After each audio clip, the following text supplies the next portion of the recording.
السلام علیکم سامعین، آج کا ہمارا موضوع ہے بنی اسرائیل کے حالات و واقعات۔ بنی اسرائیل کی ابتدا دراصل حضرت ابراہیم علیہ السلام سے ہوتی ہے، اس لیے کہ حضرت یعقوب علیہ السلام حضرت اسحاق علیہ السلام کے بیٹے اور حضرت ابراہیم علیہ السلام کے پوتے ہیں۔ اس طرح اصلاً یہ آل ابراہیم ہیں۔ ابراہیم علیہ السلام کی دو بیویاں تھیں، پہلی بیوی حضرت سارہ علیہ السلام اور دوسری بیوی حضرت حاجرہ علیہ السلام۔ حضرت سارہ علیہ السلام بائش تھیں، جبکہ حضرت حاجرہ علیہ السلام کو اللہ تعالیٰ نے ایک بیٹا عطا فرمایا جن کا نام اسماعیل رکھا گیا۔ حضرت سارہ علیہ السلام کے جو کہ کوئی اولاد نہیں تھی، لہٰذا ان کے اور حضرت حاجرہ علیہ السلام کے درمیان اختلاف پیدا ہوا، اور حضرت سارہ علیہ السلام کے کہنے پر حضرت ابراہیم علیہ السلام نے حضرت حاجرہ علیہ السلام اور اپنے بیٹے حضرت اسماعیل علیہ السلام کو یروشلم سے مکے کی ایک وادی صفا مروہ میں چھوڑ آئے۔ اس کے بعد اللہ تعالیٰ نے حضرت سارہ علیہ السلام کو بیٹے سے نواز دیا جن کا نام اسحاق علیہ السلام رکھا گیا، اور اسحاق علیہ السلام کے بیٹے حضرت یعقوب علیہ السلام کی نسل کو بنی اسرائیل کہا جاتا ہے۔ حضرت اسماعیل علیہ السلام اور حضرت اسحاق علیہ السلام دونوں بھائی تھے۔ حضرت اسماعیل علیہ السلام کی نسل کو بنی اسماعیل اور چھوٹے بھائی حضرت اسحاق علیہ السلام کی نسل جو کہ فلسطین میں پھلی پھولی بنی اسرائیل کہلائی۔ اس میں حضرت یوسف علیہ السلام، حضرت ایوب علیہ السلام، حضرت داؤد علیہ السلام، حضرت سلیمان علیہ السلام، ایلیہ علیہ السلام، موسیٰ علیہ السلام اور حضرت عیسیٰ علیہ السلام جیسے مقدس پیغمبر آئے۔ اور بنی اسماعیل کی نسل مکے میں پروان چڑھی، اور مکے کے ایک قبیلے کی شاخ قریش میں ہمارے پیارے نبی حضرت محمد مصطفیٰ صلی اللہ علیہ وسلم تشریف لائے۔ بنی اسرائیل کو اللہ تعالیٰ نے ذمہ داری دی تھی کہ ہدایت کو لے کر لوگوں تک پہنچاؤ، لیکن اس قوم نے گناہ کیے، رب کو ناراض کیا، شرک کیا، دن میں بدعت ایجاد کی، یہاں تک کہ اللہ کے نبی کو قتل کیا اور حضرت دانیال علیہ السلام جیسے نبی کو تکلیف پہنچائی۔ بنی اسرائیل نے حضرت موسیٰ علیہ السلام سے کہا کہ ہمیں کوئی کتاب لا دیں اللہ کی طرف سے تاکہ ہم اس کتاب کے مطابق اپنی زندگی گزاریں۔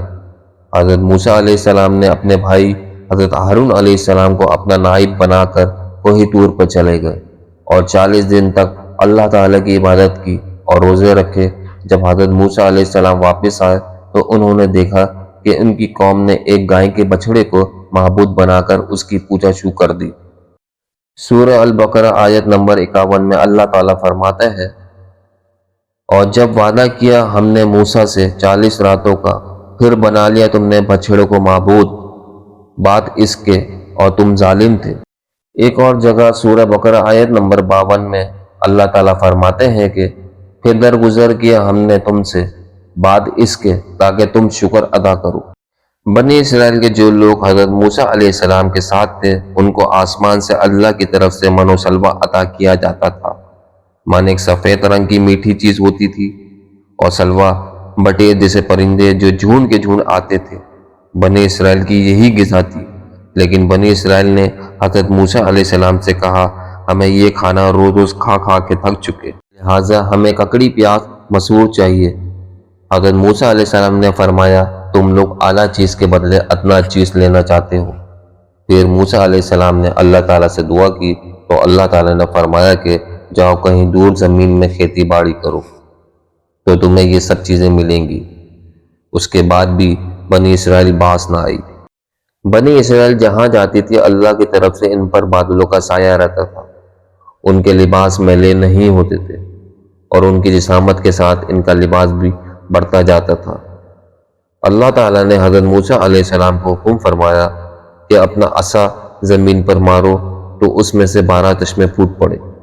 12 قبیلے تھے اور 12 چشمے، ہر ایک قبیلے نے ایک ایک چشمے پر اپنا حق جما لیا۔ اللہ تعالیٰ نے بنی اسرائیل پر بہت مہربانی کی تاکہ یہ صحیح رستے پر آ جائیں، لیکن ان کی حد دھرمی ختم نہیں ہوتی تھی۔ بنی اسرائیل نے ہفتے کا دن عبادت کے لیے پسند کیا تو اللہ تعالیٰ نے فرمایا اس دن شکار نہ کرنا، لیکن جب بنی اسرائیل نے دیکھا کہ ہفتے کے دن ساحل پر مچھلیاں بھر بھر کر آتی تھیں جبکہ باقی دن اتنی مچھلیاں نہیں ہوتی تھیں، یہ اللہ کی طرف سے ان کے لیے آزمائش تھی۔ بنی اسرائیل نے ساحل پر گھڑے بنا دیے تاکہ ہفتے کے دن مچھلیاں ان میں پھنس جائیں اور ہم اتوار کی صبح انہیں لے لیں۔ وہ نہیں جانتے تھے کہ وہ ان کے لیے آزمائش ہے۔ بنی اسرائیل میں 3 جماعتیں تھیں۔ ایک وہ جو اللہ تعالیٰ کی نافرمانی کرتی تھی، دوسری وہ جو خود تو نافرمانی نہیں کرتی تھی لیکن برائی سے روکتی بھی نہیں تھی، اور تیسری جماعت وہ تھی جو برائی سے بچتی اور دوسروں کو بھی برائی سے روکتی تھی۔ جب اللہ تعالیٰ کا عذاب آیا تو صرف وہ جماعت بچی جو خود بھی برائی نہیں کرتی تھی اور دوسروں کو بھی برائی سے روکتی تھی۔ باقی دونوں جماعتیں بندر اور خنزیر بن گئیں۔ 3 دن تک اللہ تعالیٰ کا عذاب ان پر مسلط رہا اور اس کے بعد وہ فنا ہو گئیں۔ اسرائیل کا اصل مقصد نعوذ باللہ مسجد اقصی کو شہید کرنا ہے۔